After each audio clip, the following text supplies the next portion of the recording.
We the best fans. I repeat, Bronco fans are the greatest fans in the league. I say, yo, 12 man ain't nothing. Sure ain't got nothing on my game. Nothing. We rep a team no matter what, and we stand up the whole game. Real talk. Yo, 12 man ain't nothing. They ain't nothing. They ain't got nothing on us. Woo. Okay, we get it, yeah, you love your team, who does it? So what? So what? Yo, 12 man ain't nothing. They ain't nothing. They ain't nothing. Not only are we the best fans in the league, we're the best fans on earth, and I truly believe that. This video, I want to talk to you about Bronco Gang. I want to talk to you about how it started and how it's going, and I want to start in the very beginning.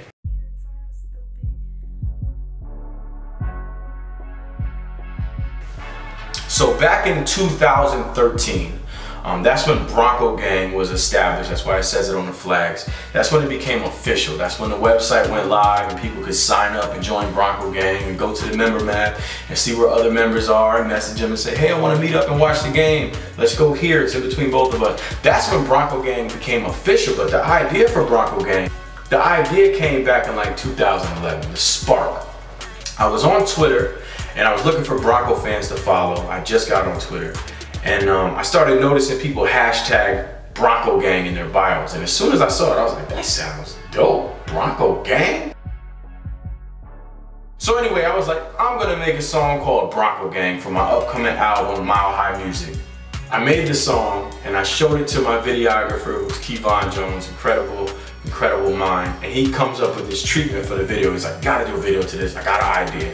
And he shows me a concept where we kidnap a Raider fan and we bring him to an abandoned building and we torture him by making him watch highlights of the Broncos history DVD, and it's driving him crazy. And it was a funny video. I later took it down because I felt like, I don't know, I still don't want people to think I'm promoting violence. I don't like the part where we kidnap him. But I had it up there for a while and I rocked with it until I just felt really strongly about it. I took it down. But luckily, before I took it down, the lady who started Fans Against Violence reached out to me. She said, man, I love this video. And she's a Raiders fan, by the way. She's like, I love that you're against fan violence and that you're raising awareness for this. And would you like to be part of my campaign? And I said, yeah.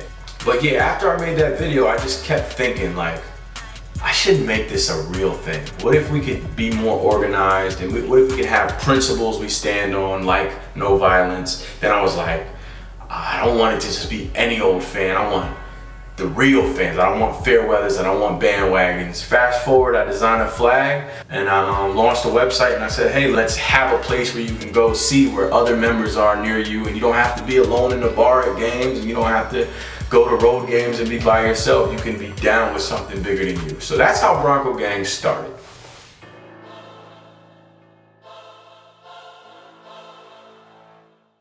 If we fast forward all the way to 2014, Broncos are getting ready to play Seattle.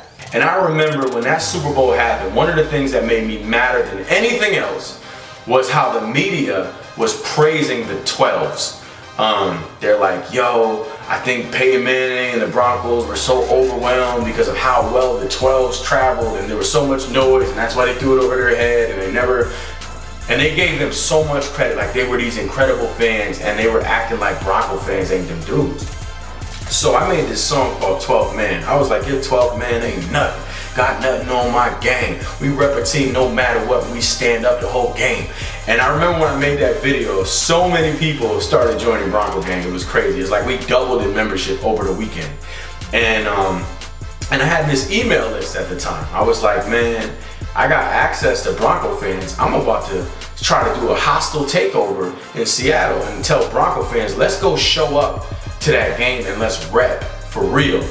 I was so gangster about it. I said, yo, let's go buy all of our tickets in the Hawks Nest. Now, for those that don't know, the Hawks Nest is like where their diehards are supposed to sit. It's known as the Hawks Nest. Kind of sacred territory, like how the South Stands are in Denver. Like, Barrel Man sits in the South Stand. Like, yo, South Stand fans don't give away their tickets. It's supposed to be Bronco fans. But I was like, if we get all our tickets in the Hawks Nest, every time they're coming down that end zone, and we're coming down towards that end zone, the media, the TV will see like, whoa, there's a lot of Bronco fans in there. I wanted people to know Bronco fans were real fans, and not just Bronco fans, Bronco Gang, which is the diehard fans. So we went out to Seattle, It was an incredible, incredible experience. It blew my mind. The weather was amazing. Everything from the meetup at St. Andrews the night before was dope. The tailgate was crazy. And the craziest thing happened to me during that tailgate. Two things. One of the things that was just amazing, and then the other thing changed my whole life. So the amazing thing, I say, yo, tough man ain't nothing. Got nothing on my game. We rep a team no matter what, we stand up the whole game. So we walked like 7 blocks with like 500 Bronco fans, many of which just joined Bronco Gang.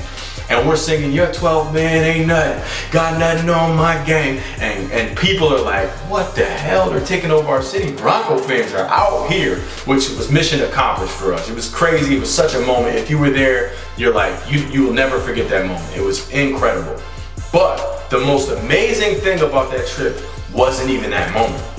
The most amazing thing about that was when somebody at the tailgate said, we got all this food.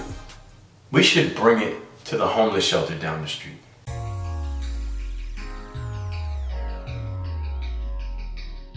We all just started grabbing stuff and we walked to the homeless shelter and we just started giving out food. And it was just so powerful. It was so humbling. It was so enriching. It fed my soul, right? And I remember after that, at the time I didn't realize it was God speaking to me, but now looking back, I'm like, God was speaking to me in that moment. And he was telling me like, look, what you're doing with the fans is dope. You're leading a march, you're firing up the fans, you're repping how dope the fans are, and that's amazing. It really is. But it's not supposed to stop there. Your voice can be used for good. It can be used for things like feeding people. And from that point on, Bronco Gang became something bigger than just telling you that we're the best fans in the world, which we are. It started being like, well, what could our higher purpose be?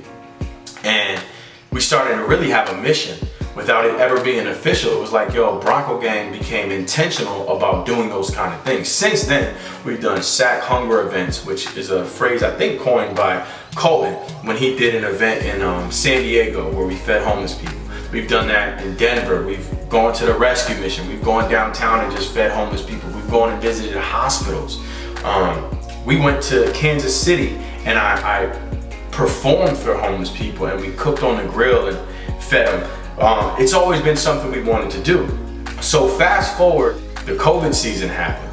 And one of the things I knew I was gonna miss from not being able to travel and go to games was the ability to do these sack hunger events. I loved it. Ever since the time in Seattle, I was like, I love doing this. It makes me feel like I'm doing something that matters, right? It gives me a sense of purpose. I was like working on this Cause 51 platform at the time, and I was like, you know what? What if I do my diss songs this year exclusively for people that support my Cause 51 campaign? And I'm gonna raise money for this organization called Feed Our Vets that feeds homeless veterans. So I was like, so we may not be able to go and feed them personally, but we can support this organization that's gonna do it. And I did that all season and I raised like $3,000 doing it. Fast forward, we just got Russell Wilson. And I did this song, Bronco song, called We Back Now. And I was like, you know what, I'm gonna release this exclusively on Cause 51. And people can only get it for right now. Now it's on the streaming platforms, but for this limited time, it'll only be available to people who support this campaign by making a donation of $2 or more. Somebody donated $700, by the way. The cause I was raising money for, I wanted to support Russell Wilson and Sierra's foundation, which is the Why Not You Foundation. And I wanted to keep doing that all year. I wanted my album to be a fundraiser for them. I wanted my live stream concert I'm getting ready to do. Everything I'm doing, I'm like, I'm gonna raise money for their charity. However, I tried reaching out to the charity. I tried reaching out to Russell Wilson's agent. I tried reaching out to Sierra's manager. No luck.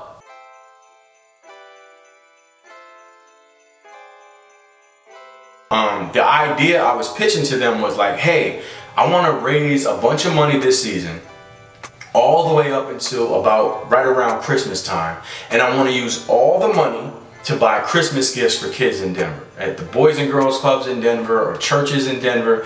I want to help those kids who are going to wake up on Christmas morning, on Jesus' birthday, or the day we celebrate Jesus' birthday, and might otherwise feel like, man, I don't feel God cares about me.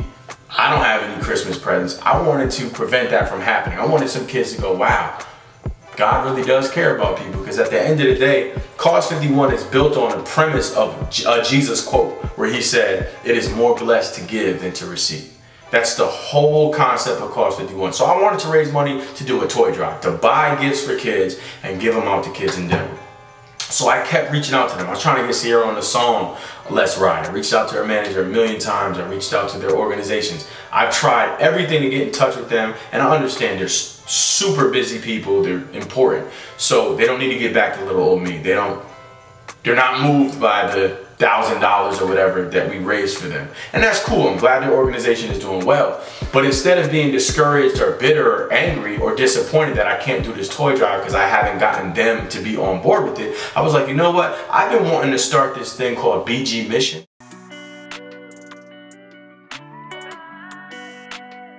Bronco Gang all day, but God over everything. That's what it means. So going forward, I'm like, you know what? I'm going to turn this nonprofit initiative into an official nonprofit organization, a 501(c)(3). And I know there's some steps. It's a process. It takes months to do. I got to form a board of directors. I got to create some bylaws. I got to hire a firm to help me do it. It's going to cost a few $1,000s, but I'm not going to wait until any of that's done to start doing stuff. People can start donating to this BG Mission now. You want to support this video right here on the Cause 51 page, the link will be in the description, and say, hey, I want to make a donation. And I'll tell you right now, 49% is going to help us to keep getting this word out, to do this concert that I'm about to do this video, to fly the videographer out there, to do all the things we're going to do. But 51% is going to go to this mission. First order of business, becoming a nonprofit. After that, every single dollar that's raised for the mission is going to go towards buying gifts for kids. The mission to spread the love of Christ and help alleviate suffering. This Bronco Gang thing has turned into so much more than I ever intended for it to be. I never thought it was going to have members in all 50 states and 30 different countries. I never thought we were going to be feeding homeless people and raising money for toys for kids and doing what we can to help make the world a better place, or talking about Jesus at all. But God did. As Khaled would say, God did. God had a plan for this thing from the jump. I thought I was walking away from this because I thought God had something else for me. And I realized God had something else for me to do right here. He wants me to spread that love right here in the community that he gave me, the community that he put me in. He wants me to do some fishing right in the pond that he put me in. So if you want to get behind this mission, if you want to help us do what we're doing, come to the concert, come to the video shoot, donate, go to the Cause 51. If you're not in Bronco Gang yet, and you now feel like, man, I've been on the fence about this Bronco Gang thing, but now that I really know what it's about, why it started, what you're trying to do, I really want to join now. Go to BroncoGang.com and sign up, apply, and you'll get a link to join and pay the one-time membership fee of $20, and you're a member for life.